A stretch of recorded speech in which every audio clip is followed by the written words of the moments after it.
ओम शांति 16 जुलाई 2025। आज के अनमोल महावाक्य।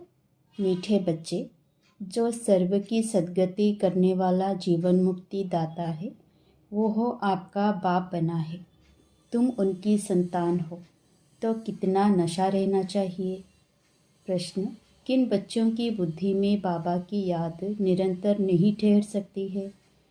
उत्तर, जिन्हें पूरा पूरा निश्चय नहीं है, उनकी बुद्धि में याद ठहर नहीं सकती।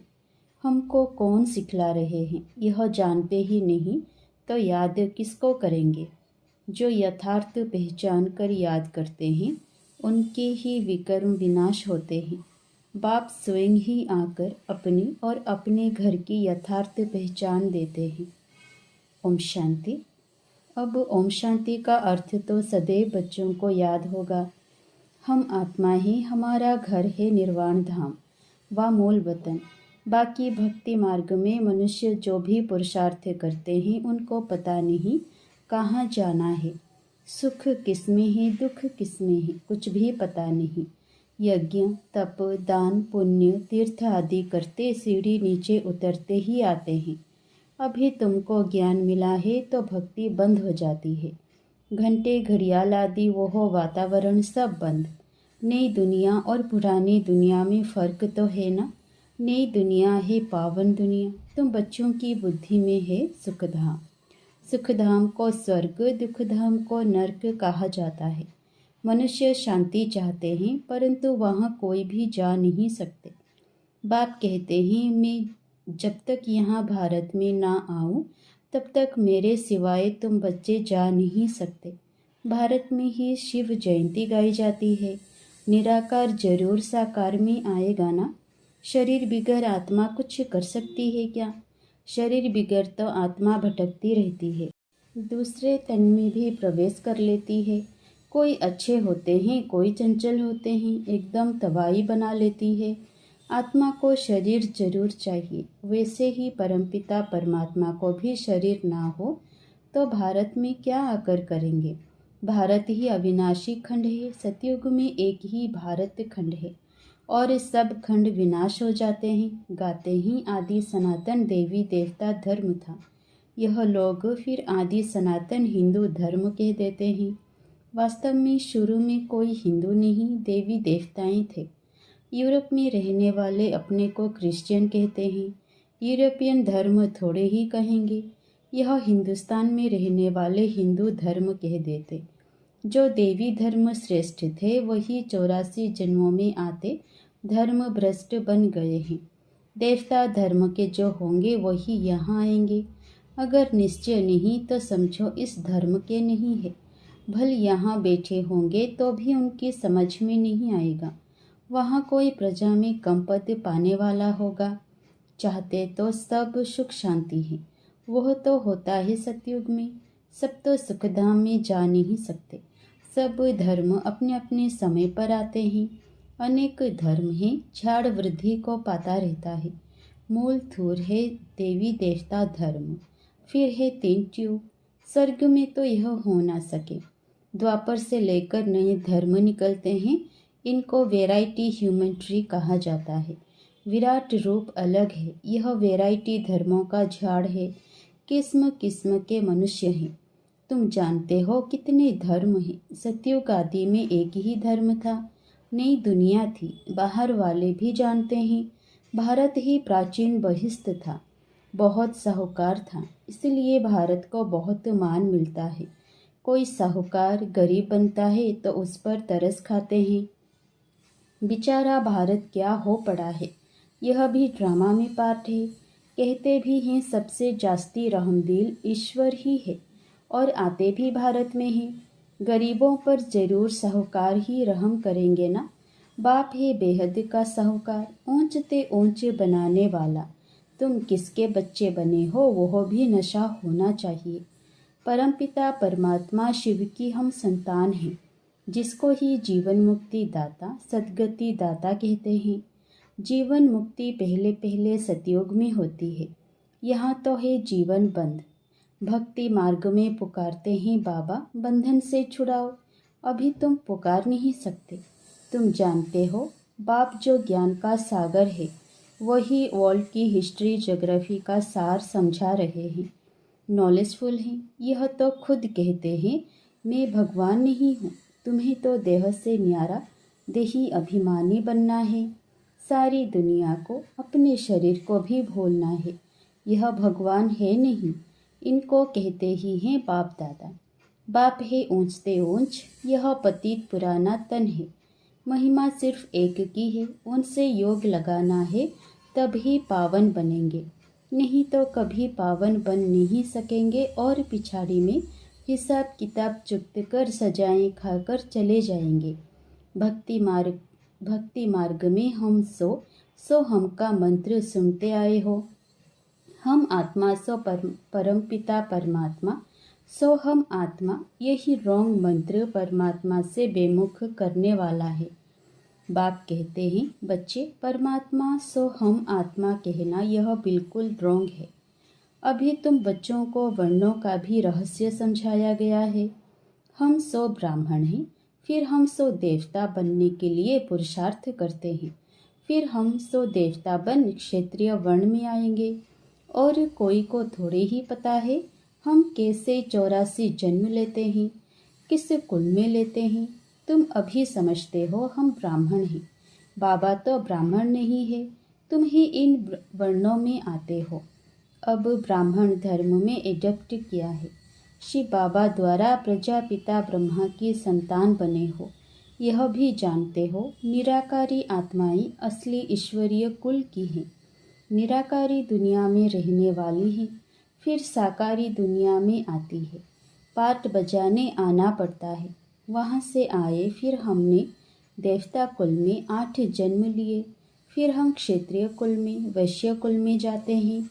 बाप समझाते हैं तुमने इतने जन्म देवी कुल में लिए, फिर इतने जन्म क्षेत्रीय कुल में लिए।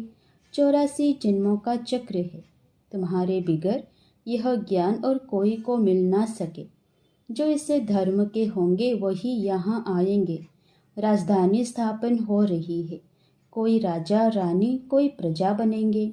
Suryavanshi Lakshmi Narayan the first second third 8 गद्दी चलती है। फिर क्षेत्रीय धर्म में भी फर्स्ट सेकेंड थर्ड ऐसे चलता है। यह सब बातें बाप समझाते हैं। ज्ञान का सागर जब आते हैं तो भक्ति खलास हो जाती है। रात खत्म हो दिन होता है, वहाँ किसी भी प्रकार के धक्के नहीं होते, आराम ही आराम है, कोई हंगामा नहीं। यह भी ड्रामा बना हुआ है। भक्ति कल्ट में ही बाप आते हैं, सबको वापस जरूर जाना है, फिर नंबरवार उतरते हैं। क्राइस्ट आएंगे तो फिर उनके धर्म वाले भी आते रहेंगे। अभी देखो कितने क्रिश्चियन हैं। क्राइस्ट हो गया क्रिश्चियन धर्म का बीज। इस देवी देवता धर्म का बीज है परम पिता परमात्मा शिव। तुम्हारा धर्म स्थापन करते हैं परम पिता परमात्मा। तुमको ब्राह्मण धर्म में किसने लाया?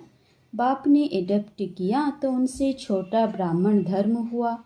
ब्राह्मणों की चोटी गाई जाती है, यह है निशानी चोटी। फिर नीचे आओ तो शरीर बढ़ता जाता है। यह सब बातें बाप ही बेट समझाते हैं। जो बाप कल्याणकारी है वही आकर भारत का कल्याण करते हैं। सबसे अधिक कल्याण तो तुम बच्चों का ही करते हैं। तुम क्या से क्या बन जाते हो, तुम अमरलोक के मालिक बन जाते हो। अभी ही तुम काम पर विजय पाते हो, वहाँ अकाले मृत्यु होती नहीं, मरने की बात नहीं। बाकी चोला तो बदलेंगे ना, जैसे सर्प एक खाल उतार दूसरी लेते हैं। यहाँ भी तुम यह पुरानी खाल छोड़ नई दुनिया में नई खाल लेंगे। सतयुग को कहा जाता है गार्डन ऑफ फ्लावर्स। कभी कोई कुवचन वहाँ नहीं निकलता। यहाँ तो है ही कुसंग, माया का संग है ना, इसलिए इनका नाम ही है रौरव नर्क। जगह पुरानी होती है तो म्यूनिसिपैलिटी वाले पहले से ही खाली करा देते हैं। बाप भी कहते हैं जब पुरानी दुनिया होती है तब हम आते हैं। ज्ञान से सद्गति हो जाती है, राजयोग सिखाया जाता है। भक्ति में तो कुछ भी नहीं है। हाँ, जैसे दान पुण्य करते हैं तो अल्पकाल के लिए सुख मिलता है। राजाओं को भी सन्यासी लोग वैराग्य दिलाते हैं। यह तो कागविष्टा समान सुख है। अभी तुम बच्चों को बेहद का वैराग्य सिखाया जाता है। यह है ही पुरानी दुनिया। अब सुखधाम को याद करो, फिर वाया शांतिधाम यहाँ आना है। दिलवाड़ा मंदिर में हूबहू तुम्हारा इस समय का यादगार है। नीचे तपस्या में बैठे हैं, ऊपर में ही स्वर्ग। नहीं तो स्वर्ग कहाँ दिखाए। मनुष्य मरते हैं तो कहेंगे स्वर्ग पधारा। स्वर्ग को ऊपर में समझते हैं, परंतु ऊपर में कुछ है नहीं। भारत ही स्वर्ग, भारत ही नर्क बनता है। यह मंदिर पूरा यादगार है। यह मंदिर आदि सब बाद में बनते हैं। स्वर्ग में भक्ति होती नहीं, वहाँ तो सुख ही सुख है। बाप आकर सब राज समझाते हैं और सब आत्माओं के नाम बदलते हैं। शिव का नाम नहीं बदलता, उनका अपना शरीर है नहीं। शरीर बिगैर पढ़ाएंगे कैसे। प्रेरणा की तो कोई बात ही नहीं। प्रेरणा का अर्थ है विचार। ऐसे नहीं ऊपर से प्रेरणा करेंगे और पहुंच जाएंगे। इसमें प्रेरणा की कोई बात नहीं। जिन बच्चों को बाप की पूरी पहचान नहीं, पूरा निश्चय नहीं, उनकी बुद्धि में याद भी ठहरेगी नहीं। हमको कौन सिखला रहे हैं वह जानते ही नहीं, तो याद किसको करेंगे। बाप की याद से ही तुम्हारे विकर्म विनाश होंगे। जो जन्म जन्मांतर लिंग को ही याद करते हैं, समझते हैं यह परमात्मा है, उनका यह चिन्ह है। वह है निराकार, साकार नहीं है। बाप कहते हैं मुझे भी प्रकृति का आधार लेना पड़ता है, नहीं तो तुमको सृष्टि चक्र का राज कैसे समझाऊं। यह है रूहानी नॉलेज। रूहों को ही यह नॉलेज मिलती है। यह नॉलेज एक बाप ही दे सकते हैं। पुनर्जन्म तो लेना ही है। सब एक्टर्स को पार्ट मिला हुआ है। निर्वाण में कोई भी जा नहीं सकता, मोक्ष को पा नहीं सकते। जो नंबर 1 विश्व के मालिक बनते हैं वही 84 जन्मों में आते हैं। चक्र जरूर लगाना है। मनुष्य समझते हैं मोक्ष मिलता है। कितने मतांतर हैं। वृद्धि को पाते ही रहते हैं, वापस कोई भी जाते नहीं। बाप ही 84 जन्मों की कहानी बताते हैं। तुम बच्चों को पढ़कर फिर पढ़ाना है। यह रूहानी नॉलेज तुम्हारे सिवाय और कोई दे ना सके। न शूद्र न देवताएं दे सकते। सतयुग में दुर्गति होती नहीं जो नॉलेज मिले। यह नॉलेज है ही सदगति के लिए। सदगति दाता, लिबरेटर, गाइड एक ही है। सिवाय याद की यात्रा के कोई भी पवित्र बन ना सके। सजाएं जरूर खानी पड़ेंगी, पद भी भ्रष्ट हो जाएगा। सबका हिसाब किताब चुप्त तो होना है ना। तुमको तुम्हारी ही बात समझाते हैं और धर्मों में जाने की क्या पड़ी है। भारतवासियों को ही यह नॉलेज मिलती है। बाप भी भारत में ही आकर 3 धर्म स्थापन करते हैं। अभी तुमको शूद्र धर्म से निकाल ऊंच कुल में ले जाते हैं। वह है नीच पतित कुल। अब पावन बनाने के लिए तुम ब्राह्मण निमित्त बनते हो। इनको रुद्र ज्ञान यज्ञ कहा जाता है। रुद्र शिव बाबा ने यज्ञ रचा है।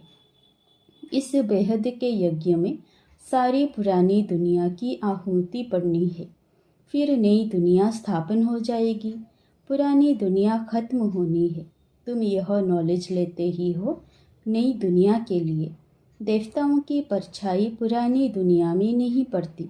तुम बच्चे जानते हो कि कल्प पहले जो आए होंगे वही आकर यह नॉलेज लेंगे। नंबरवार पुरुषार्थ अनुसार पढ़ाई पढ़ेंगे।